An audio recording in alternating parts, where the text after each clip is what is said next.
Hi, everybody. I'm Brittany Lewis, a breaking news reporter here at Forbes. Joining me now is the Operations Director of Sole Strategies, Amani Wells-Onyioha.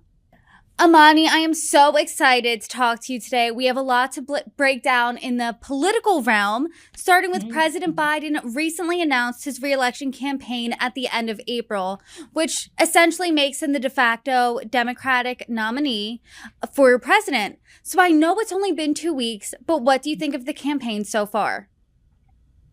I have to take a deep breath because we are in for the fight of our lives. And I think the recent polling that's come out is only showing that to be more true each day. I think his messaging is going to need to be very, very sharp, and he's going to have to put forth ways that he's going to deliver for his voters over the next 2 years, and not only take time to campaign for this new election, but to make sure he's able to deliver on some of the promises from the 2020 election, because those things are going to be crucial and in the immediate minds of the voters as we enter this rematch.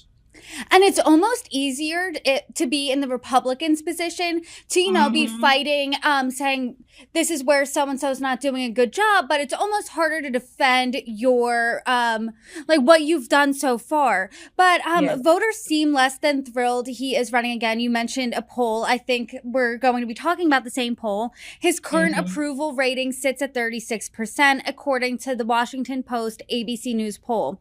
And ABC News pointed out that this is the lowest approval rating of any American president since they started measuring back to Harry Truman. So what's your reaction to those numbers? My reaction is I definitely saw it coming, because last time people voted for Biden kind of because they felt like there was no choice. Like I remember when the debates were happening and all of the people kind of left the race all at once, and they were just like, this is your candidate, this is who we're going to stick to. And at a time where there was heightened hatred, just for lack of a better word, for Donald Trump in 2020, he was able to come in and position himself as the savior. So now that those things are not as high, even though Trump's reputation is still strong and there's new things coming out about him every single day, the temperature of the country is a lot different. And their reflection on these past few years is not going to, or it may or may not be as strong enough to help him see victory this time around. I want to talk about that a little further. Do you think President Biden has a winnable message? Let's just go through a brief highlight reel of his presidency thus far. So in the cons column, inflation was at a 40-year high, the chaotic Afghanistan withdrawal, gas prices were at a historic high. There is just what members of both parties have considered a crisis at the border. And then now let's go to the positives. There was a slew of bipartisan bills, like the Honoring Our Pact Act, Bipartisan Safer Communities Act, the Infrastructure Investment and Jobs Act, and the CHIPS and Science Act. So if I was a Democrat, I would put those in the positives, and then the other things I just listed in the negatives. So where do you think the messaging should be from Democrats and President Biden himself? I think he needs to position himself as a strong offense to some of the things that are happening in the country right now. We are being attacked culturally by the Republican Party as far as race, as far as sexuality and gender identity is concerned, as far as our education. And there are so many bills that are happening all across the country. And those are some of the things that are at the top of the mind of a lot of Americans, just like the women's access to abortion is being attacked all over the country. So there's a lot of things that it will be nice to see him create a plan to protect his base, because a lot of the people who are being attacked, a lot of the people who are having their rights legislated away are huge chunks of the Democratic base. So it's very important that he creates a pathway forward so those people feel protected, so they feel supported, and so that they feel that they are having their vote earned and not expected. Can you dive a little deeper? And what do you mean by they want their votes earned and not expected?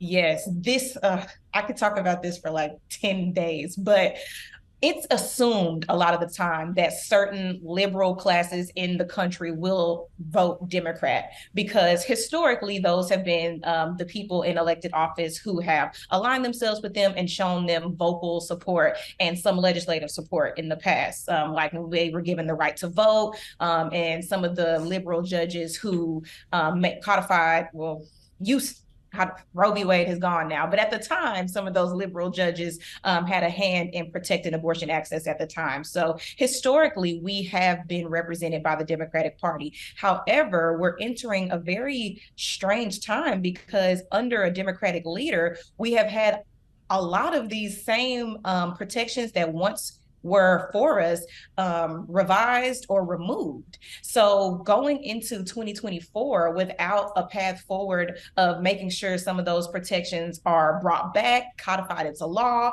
at least some type of plan forward to make sure that the people that vote for him will have a safe space in this country in the next few years is going to be really important, because we don't want them to feel like they've been forgotten. And when they look back on this presidency, they don't want to see those attacks be reflected under that leadership. If that makes sense.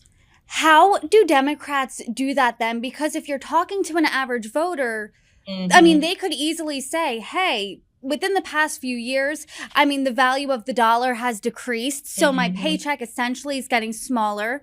Roe v. Wade is no longer. So what can you do for me? How would you tell a Democratic lawmaker to answer that? Or what would you suggest? That is an excellent question. And I believe we are beyond speaking at this point. This is going to be all about actions. And even though the Biden campaign or administration might be in campaign mode, they still have to recognize that they still have a good 2 years left to deliver on some of these protections. I think people are just quite simply sick of lip service. They can tell us anything that they want to tell us about how and will and maybe, and if we do this and if we do that. But I think voters want to see something into law, a bill, something passed, even an executive decision that he can do unilaterally if there's anything that he can do with his power alone as a president. But something needs to be done that they can have to point to on election day. I do want to go back to some of the other numbers in that poll, and it feels like Groundhog Day. Obviously, the 2020 election was 2 years ago, 3 years ago, actually, excuse me. But I really feel there could be a rematch between President Biden and former President Trump. And if so, the respondents said that they would probably or definitely choose Trump over Biden. The number was 38% to 44%. And then against DeSantis, who was behind Trump, DeSantis won again. So would this worry you if you were part of the Biden campaign, or is it too early? It should absolutely worry them. I don't want them to be comfortable going into this election, and I don't want them to make the same mistakes that were made in 2016. What happened in 2016 was an overconfident DNC, an overconfident DCCC that went into a race thinking, oh, this candidate is so poor, he's so bad for this country, nobody likes him, only a fool will vote for him. They had that type of ideology going into the race, and that made them overconfident, and that ultimately is what lost them the election in 2016. And that very same thing can happen if we reflect on the 2016 and the 2020 margins of the election. They are razor thin.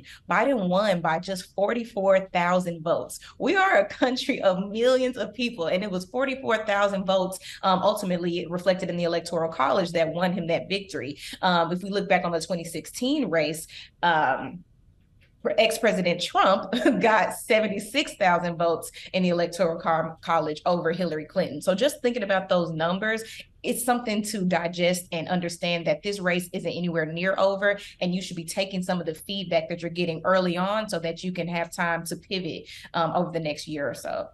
And I do want to break down even more numbers from this poll, and that is President Biden's age as well as mental acuity. 68% of respondents believe Biden is too old for another term, and only 32% believe he has the mental sharpness for a second term. So right now he's 80. Let's say he wins again, is reelected. At the end of that term, he would be 86. What do you make about this talk when it comes to age and mental sharpness? Yes, it's a very it's an important discussion, and I know we don't want to like to get into these conversations because we don't want to go through the lens of ageism, but we also just want to think about, frankly, this is retirement age. It just is. And that's hard for Americans to get their mind around somebody being a leader that is that far into their life and thinking about will they be able to deliver and be active, because a presidential job is an active duty job. It's a 24-hour thing that you're going to have to be available and ready and prepared and eager to dive into every day. So the criticism, I believe it is fair, and it is something that is going to be a concern for American voters. But again, he's going to have to use this next year and a half to really show on the debate stage, if they're open to doing those debates, and really showing and putting himself out there more to make Americans feel more comfortable in his leadership and allow them to create that trust and that openness between him and his voters. You said that's a retirement age. MSNBC's Stephanie Rule said this weekend that no Fortune 500 company is looking for an 80-year-old or above to be their CEO. She said that right to President Biden's face, and I'll read you his response. He said, "I've acquired a hell of a lot of wisdom and know more than the vast majority of people. I'm more experienced than anybody who has ever run for the office, and I think I've proven myself to be honorable as well as also effective." What do you think of his response? I think that's a strong response. He has been, an elected official for over 50 years. So I understand his perspective and feeling that confident. But at the same time, I would just like to see a little bit more humility. And throughout this duration of this campaign, I would like to see them be more open to criticism. And again, taking the information, digesting it and delivering, because again, that posture of I know what I'm doing, I know what I'm talking about, is not going to be good if we do not listen to the people who have the power to ultimately put you back into this position that you want and love so much. And we have a year and a half until Election Day, and obviously anything could happen. And something actually just happened to the front runner recently. So I want to talk about recent Donald Trump news. He's the front runner above both Biden, according to that most recent poll, and in the GOP presidential race. So a jury found Trump liable in civil court for sexually abusing writer E. Jean Carroll in a department store in the 90s. What are your thoughts that he is outperforming the entire competition in the presidential race based on this new news? It is truly despicable. And it's very sad that we see you see somebody who has held such a high office and who is positioned to hold that office again, be convicted of something like that and be found guilty of such a heinous charge. And it's just interesting to see just the temperature of the country and the people who are continuously supporting him no matter what. These assault allegations came up in 2016, and there were a lot of them, and people still decided to go with his candidacy then. And I unfortunately see the same thing happening this time around. I don't think it's going to deter many people, because we've been hearing about these rumors for several years at this point, and it hasn't hurt him before, and I don't think it's going to hurt him now, unfortunately. What do you think this says about the current state of the Republican Party then? The Republican primary is going to be very interesting because it is a thick one. I think there's about 8 candidates in it right now. I could be wrong, but there are several candidates in the primary. And their second favorite is Ron DeSantis, who is still polling very strongly. I think it's going to be a fight on the Republican side. I think it's going to be a very interesting primary. And I do think this news coming out will kind of help some of the other Republicans in the race position themselves to be more of the family values, more moral, more in alignment with their conservative values than Trump is. And it'll be really interesting to see how they use this material throughout their campaign trail over the next year and a half. I was talking to a pollster recently, and he said that polling first this early is not where you want to be, because it makes you, public enemy number one. The target is on your back. But let's say the election was tomorrow, and you're a Democratic campaign strategist, so I want your take. Who would you rather see against President Biden? Former President Trump or Florida Governor Ron DeSantis? Oh, that's a good question. I've thought about this a lot.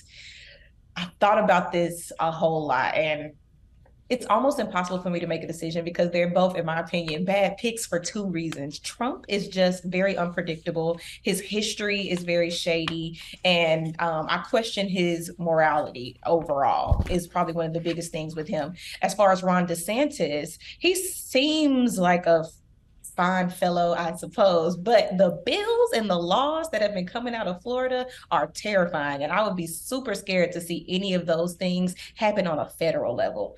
So as far as who I think would be an effective Republican president, I think that Ron DeSantis would get more done. But me as a Democrat do not want that because I do not want to see those policies, platforms, positions be amplified on a federal level. So I would have to choose the lesser of two evils and hope to see, I suppose, the rematch that we've all been waiting for. So you're a Democrat, and we are a year and a half out from the presidential election. Obviously, anything and everything can and will happen. But what do you think Democrats should focus on right now in light of this new poll that really isn't good news for them? News. They need to deliver. That is going to be the word. If I could tattoo that on the foreheads of everybody at the DNC, deliver something and be honest and show some humility. That is going to take them very, very, very far. Remember, this is the party of the working class. This is the party of the everyday American. Show yourself as that. Show yourself as a humble person who can take one to the chin, who can get back up, and who can fight for a better day, and position yourself that way so that you can resonate with the people that you want to come out and support you. Amani, I really appreciate you coming on, sharing your insights, breaking this all down for us. Thank you so much for joining me. Thank you for having me.